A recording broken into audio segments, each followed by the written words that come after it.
The warning Grace never forgot. It all started one strange night in Los Angeles. Grace Slick, now 85, sat quietly in her California home, flipping through an old photo album filled with memories from the 60s. Her hand stopped on one photo, her and Jim Morrison backstage in 1968. Her eyes narrowed. "People think they knew Jim," she whispered, "but they didn't." She leaned back in her chair and said something shocking. "Jim told me things I've never repeated, until now." Grace Slick and Jim Morrison weren't just two rock legends from the same era. They were wild spirits who lived on the edge of madness, art, and danger. But Grace always said there was something different about Jim. Something darker. Something broken. Back in the summer of 1967, Jefferson Airplane and the Doors were performing at the same music festival in San Francisco. Grace remembered seeing Jim backstage, eyes distant, drinking heavily even before noon. He was charming, mysterious, but unstable. That night, Jim cornered her with a strange request. "Promise me something, Grace," he said. "If I ever go too far, don't let people tell lies about me." At the time, she thought he was just being dramatic. Jim lived in riddles, Grace would later say. But after his death in 1971, at only 27, she realized it was more than a riddle. It was a warning. Years passed. Jim became a legend. People spoke of him like a god of poetry and chaos. But they didn't know what Grace knew. Behind closed doors, Jim was battling something darker than fame or drugs. And she had the stories to prove it. But why was she finally telling the truth now, at 85? Because she believes the world has glamorized his pain. And she wants people to hear what Jim never had the courage to say out loud. And it all began with a secret meeting in a dark hallway in 1969. What did Jim Morrison confess that night? And why did Grace call it the scariest conversation of my life? The truth would unravel everything fans thought they knew about the Lizard King, the shadow behind the legend. The year was 1969. Jefferson Airplane and the Doors were both on tour, and their paths kept crossing. That night, in a backstage hallway in New York, Grace Slick noticed Jim acting differently, quieter, almost paranoid. "I thought someone was following me," Jim told her. "But it's not a person. It's a part of me." Grace didn't know what he meant. She thought maybe he was high. But then he leaned in and whispered something chilling. "Sometimes I dream I'm drowning in a bathtub, and when I wake up, I'm soaked." She laughed nervously. "Jim, you're just drunk." He didn't smile. He grabbed her hand. "Grace, I'm telling you, I think there's something inside me trying to take over." That's when Grace felt it. Real fear. Jim Morrison, the wild frontman of the Doors, the man who taunted cops on stage and screamed poetry into microphones, was afraid. Not of fans, not of fame. Of himself. Later that night, she watched him on stage. His performance was electric, but his eyes were empty. Grace remembered thinking, that man is haunted. After the show, Jim disappeared. The band said he went to a hotel, but Grace never believed that story. A few weeks later, she got a letter from Jim. A rambling, handwritten note, full of symbols and half-sentences. At the end, one line stood out. "If I vanish, don't look for me. I'm already somewhere else." When Jim died in Paris in 1971, the official report said heart failure. No autopsy, no real answers. Grace Slick never believed he just died. She believed something else happened, and she wasn't the only one. Another rock legend would later confirm Grace's fears and tell her a story that blew everything wide open. Who was this mystery rock star? And what did he witness in Paris the week Jim died? That's where things take a chilling turn. The Paris Confession. It was 1973, 2 years after Jim Morrison's death. Grace Slick was backstage at a benefit concert in London when she ran into an old friend, David Bowie. They weren't close, but they respected each other. Bowie had always been fascinated with Morrison's dark energy. That night, after a few drinks and deep conversation, Bowie leaned in and said something Grace never forgot. "I met someone who saw Jim after he died." Grace's heart stopped. "What do you mean after he died?" Bowie looked serious. "I don't mean alive. I mean something else. Something that's hard to explain." He told her about a French sound engineer named Luc, who worked at the same recording studio in Paris where Jim had been writing poetry during his final days. Luke claimed that 3 nights after Jim's death, he returned to the studio to grab some tapes. When he walked into the dark control room, he heard something playing over the speakers. It was Jim's voice, reading something, but not a poem. A confession. Grace felt chills. What kind of confession? Bowie paused, then whispered, something about a fire, a woman, and a promise he couldn't keep. Luke had recorded it by accident. He said he thought Jim had left a reel running. But when he checked the machine, there was no tape in it. Only silence. Grace didn't believe it at first. But Bowie swore the man was shaken to his core. He said Luke left music completely, moved to the French countryside, disappeared, and then Bowie dropped the real bombshell. Grace, I think Jim knew he was going to die. I think he planned it. That was the second time someone had told her that. The first was Jim himself. Suddenly, the dream he told her about, the bathtub, the drowning, it didn't seem symbolic anymore. It felt like a memory he hadn't lived yet, but was trying to prepare her for. Grace couldn't sleep that night. She kept hearing his voice in her head. If I vanish, don't look for me. But why would Jim stage his own death? Or let it happen? What was he hiding from? And who was the mysterious woman Bowie mentioned? Grace began to put the pieces together. Jim had spoken often of a woman he called the Flame. She thought it was Pamela Corson, his longtime girlfriend. But now she wasn't so sure. Pamela died less than a year after Jim, of a heroin overdose in the same mysterious way. No witnesses, no clear cause. It was almost like someone was erasing everyone close to Jim. Grace decided to speak with one more person who might hold the key to everything. Ray Manzarek, the Doors keyboardist and Jim's closest friend. She booked a flight to Los Angeles. What Ray told her next, about a final message hidden in a recording, would change how she saw Jim Morrison forever. And that message? It had been buried for over 50 years. Could Jim have predicted the chaos that followed his death? And did he leave behind one final clue in a song we all know, but never truly understood? The truth would shake rock music history to its core. Chapter 4. The Hidden Message in the End. When Grace Slick landed in Los Angeles, she didn't waste time. She met with Ray Manzarek at a quiet cafe in Venice Beach. Ray, still sharp and reflective, had kept mostly silent about Jim Morrison's death for decades.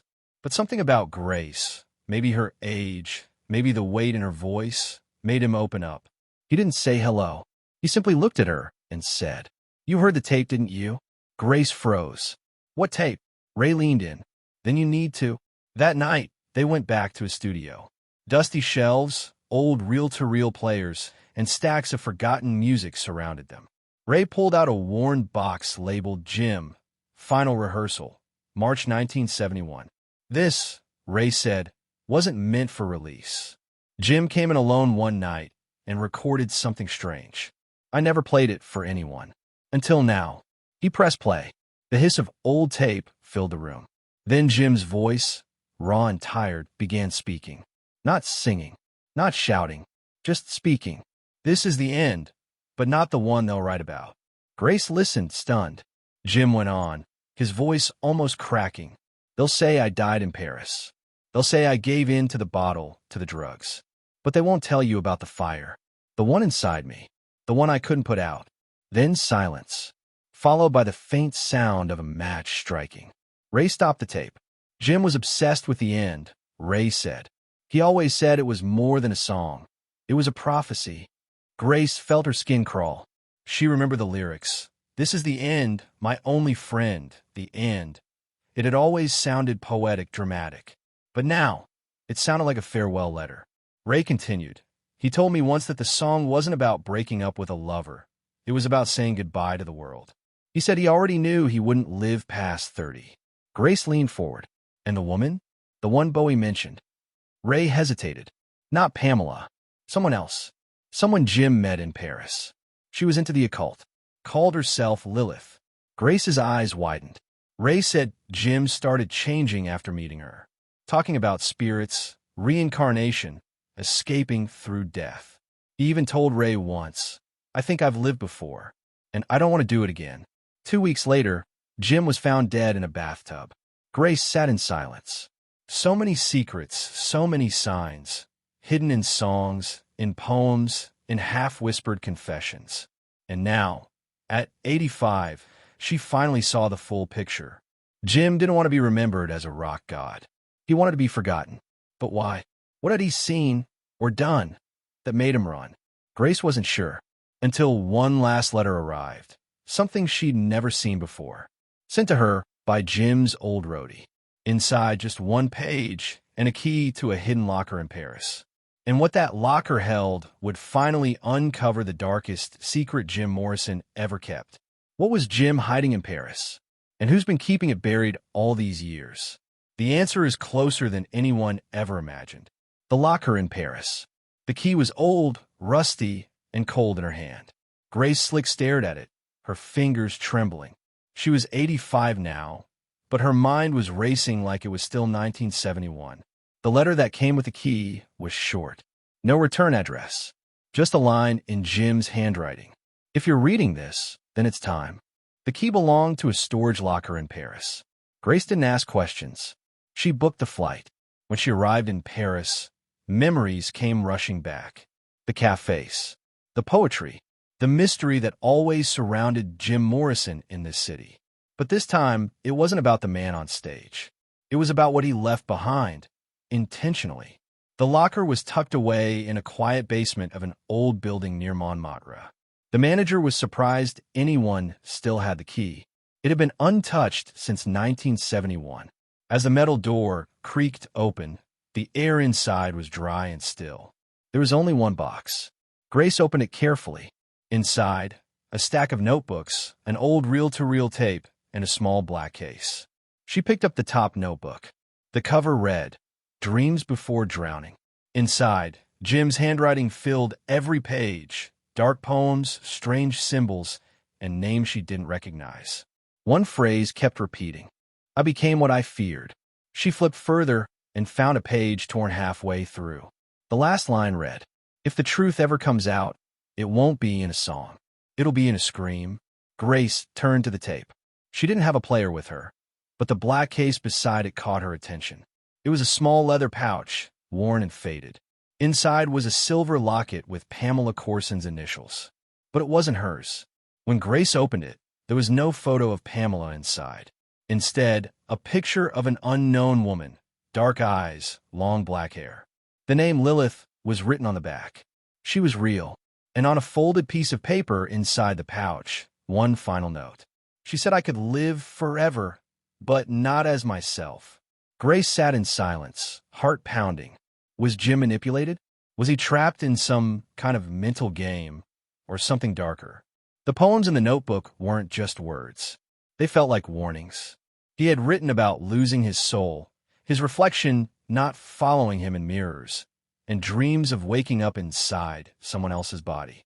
But most haunting was a sketch, a rough drawing of a bathtub, and next to it, written in blood-red ink. I went willingly. It wasn't suicide. It wasn't overdose. It was something else. Something Jim wanted to escape from and into. Grace knew she couldn't keep this to herself. But the truth was too strange for fans to believe. Too dark for history books. So she made a decision. She would record it. Not in a song. Not in a book. But in her voice. A final message. Before she left Paris, she left the tape with a trusted friend, with instructions. Play this the day I die. Let them know who Jim really was. And as she walked out of that building, she whispered, "Goodbye, Jim. I kept your secret, but not forever." Chapter 6, Grace's last words to the world. 3 weeks after Grace Slick quietly passed away in her California home, a package arrived at a small independent radio station in San Francisco. It had no return address, just a simple note taped on top, to be played once the world has forgotten the lies. Inside was a cassette tape, handwritten across the label. Grace Slick for Jim, for the truth. The station manager, a lifelong fan of Jefferson Airplane and the Doors, felt a chill as he inserted the tape into an old deck. He pressed play, and Grace's voice, calm, older, but filled with fire, came through. "If you're hearing this, I'm gone. But the story isn't. I've waited decades to tell this. Not because I was afraid, but because no one would have believed it back then. And maybe they still won't. But Jim Morrison didn't just die in Paris. He disappeared. By choice. She paused. You could hear her take a deep breath. Jim told me things no one else heard. He warned me he wasn't like the rest of us. That something was chasing him, even from within. He feared fame, but more than that, he feared transformation. He believed he was changing into something he couldn't control. Something ancient. Something dark. I thought he was spiraling into madness. But after what I found in Paris, I know now. He wasn't insane. He was right. Grace spoke of the woman named Lilith. The black hair. The hypnotic eyes. The strange rituals she and Jim would do late at night. Chanting, candles, mirrors covered in black cloth. Jim believed she could free him from his body, from time, even from death. And she believed it too. Grace continued. Jim was obsessed with the idea of rebirth. Not spiritually, but physically. He believed you could leave this world and come back as someone else. That's why his last poems were about drowning, mirrors, and forgetting your own name. He was trying to sever himself from the identity that trapped him. The identity of Jim Morrison.